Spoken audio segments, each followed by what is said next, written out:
Uh, Hello students, welcome to the new lecture of rational numbers.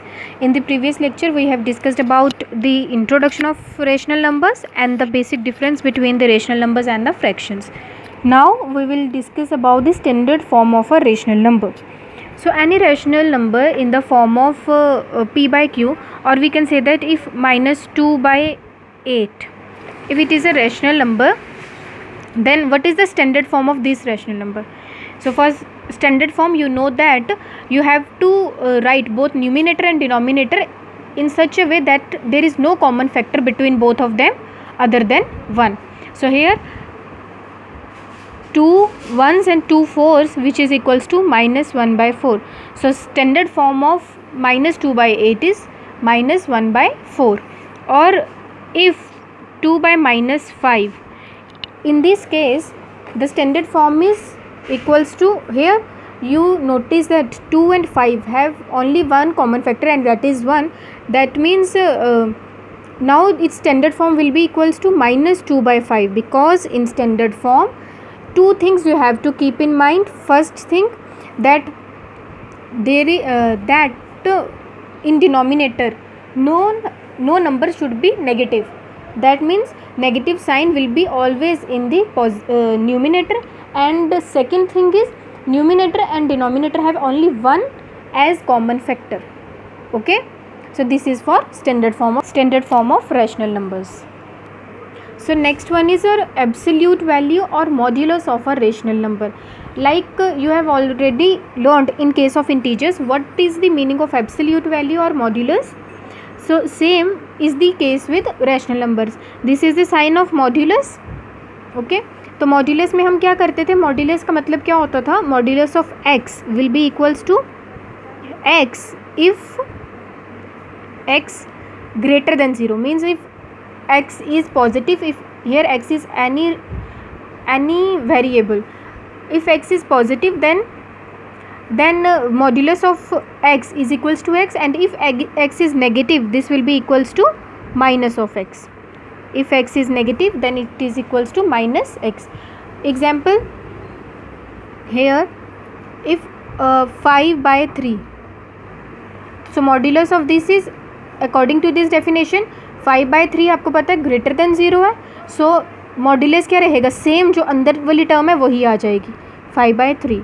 And in case minus 5 by 3, so this will be equals to, here minus 5 by 3 is a negative. According to this definition हमें minus लगाना है, और जो अंदर दिया हुआ है, अंदर आपके पास देखो क्या दिया, minus 5 by 3. So this will be equals to 5 by 3. और you can say that modulus एक ऐसा फंक्शन है या ऐसी हम बोल सकते हैं ऑपरेटर है जिसके अंदर जब भी एक डिजिट जाता है, चाहे वो पॉजिटिव हो या नेगेटिव हो, जब उससे बाहर आएगा वो हमेशा पॉजिटिव ही होगा. जैसे -9 by 5, तो इसका आंसर भी क्या आएगा? इसका आंसर भी 9 by 5 बन जाएगा. और अगर 9 by 5 मॉड्यूलस के अंदर होगा तो इसका आंसर भी 9 by 5 बन जाएगा. Okay, next one is representation of rational numbers on number line.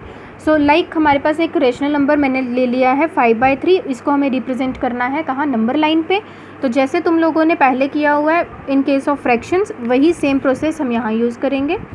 तो देखो 5 by 3 एक पॉजिटिव नंबर है, तो ये किसके बीच पे आएगा? 0 और 1 के बीच पे आ जाएगा.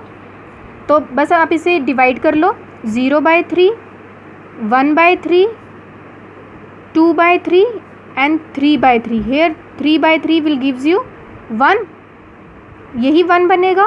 तो 0 और 1 के बीच पे हमारे पास क्या आ गया? 5 by 3 था, ये आ गया आपके पास 1 by 3, then 4 by 3 and then 5 by 3. ठीक है, तो 5 by 3 आपके पास कहाँ पे आ गया? 0 by 3, 1 by 3, 2 by 3, 3 by 3, 3 by 3 का मतलब 1, 4 by 3 और 5 by 3. तो ये कहीं यहाँ पर आपके पास रिप्रेजेंट हो जाएगा. ओके, आगे हम एक नया कॉन्सेप्ट है आपके लिए. वो क्या है कि अगर हमारे पास दो रेशनल नंबर्स दिए हुए हैं, कोई भी दो रेशनल नंबर 0 और 1 ले लेते हैं.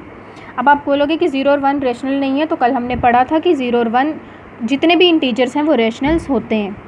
ठीक है, तो इनके बीच पे अगर मुझे बिल्कुल इनके बीच पे एक पॉइंट निकालना है, तो वो पॉइंट कैसे निकालते हो आप, उसके लिए एक फॉर्मूला है आपके पास, वो हो गया मिड पॉइंट। आपको इसका क्या निकालना है, मिड पॉइंट निकालना है, बिल्कुल इनके बीच वाला पॉइंट निकालना है। और वो कैसे निकलेगा, उसका फॉर्मूला होता है जो एक्सट्रीम पॉइंट्स हैं, यहाँ पे एक्सट्रीम की जगह क्या है 0, ठीक है, और ये एक्सट्रीम कौन सा है 1, इन दोनों को प्लस कर दो, डिवाइड कर दो 2 से, तो ये क्या बन जाएगा 1/2। तो इन दोनों के बीच पे जो पॉइंट आया वो बन गया 1/2, ठीक है। सिमिलरली अभी पहले फर्स्ट केस में मैंने 0 को एक्सट्रीम माना था और 1 को एक्सट्रीम माना था। सेकंड केस में मैं क्या कर लेती हूँ, अगर मुझे एक्सट्रीम बनाना है तो मैं 0 और 1/2 को एक्सट्रीम ले लेती हूँ, ठीक है। अब इन दोनों के एग्जैक्टली बीच पे एक पॉइंट ढूंढते हैं, तो उसके लिए आप सेम फार्मूला लगाओगे, 0 प्लस सेकंड एक्सट्रीम क्या 1/2 और इसको डिवाइड कर देना है तुम्हें 2 से। ये क्या आ जाएगा, देखो 1/2 डिवाइडेड बाय 2, इसको कैसे लिखोगे 1/2 multiply 1/2 which is equals to 1/4। तो आपके पास इन दोनों के बीच पे कौन सा पॉइंट आ गया 1/4। सिमिलरली अगर 1/2 और 1 के बीच पे निकालना है, तो थर्ड केस में हमारे पास क्या आ गया, अब मैंने एक्सट्रीम्स कौन कौन से ले लिए हैं 1/2 और 1, तो दोनों को प्लस करो, दोनों एक्सट्रीम पॉइंट्स को प्लस करना और डिवाइड कर देना 2 से। ये क्या बन जाएगा, देखो आपके पास 3/2 divided by 2 which is equals to 3/2 multiply 1/2 which is equals to 3/4। तो यहाँ पे आपके पास इन दोनों के बीच पे जो पॉइंट आ गया वो क्या बन गया 3/4, ठीक है। तो इसका क्या मतलब है कि हम किन्हीं दो पॉइंट्स के बीच पे बहुत सारे पॉइंट्स निकाल सकते हैं। अब तुम इसको और इसको एक्सट्रीम ले सकते हो, इसको और इसको एक्सट्रीम लेके बीच पे निकाल सकते हो। तो इससे क्या, ये क्या चीज़ बोल रही है कि दो रैशनल नंबर्स के बीच पे infinite number of rational numbers होते हैं। तो कंक्लूजन क्या निकला हमारे पास, between any two rational numbers there are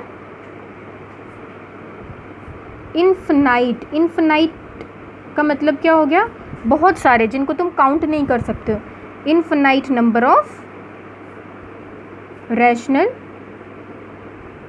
numbers, ठीक है। किन्हीं दो रैशनल नंबर्स के बीच पे हमें infinite number of rational numbers मिलते हैं। और इस फॉर्मूला को अगर हम जनरलाइज करेंगे तो क्या आएगा, sum of extremes, sum of extreme points upon 2, ठीक है।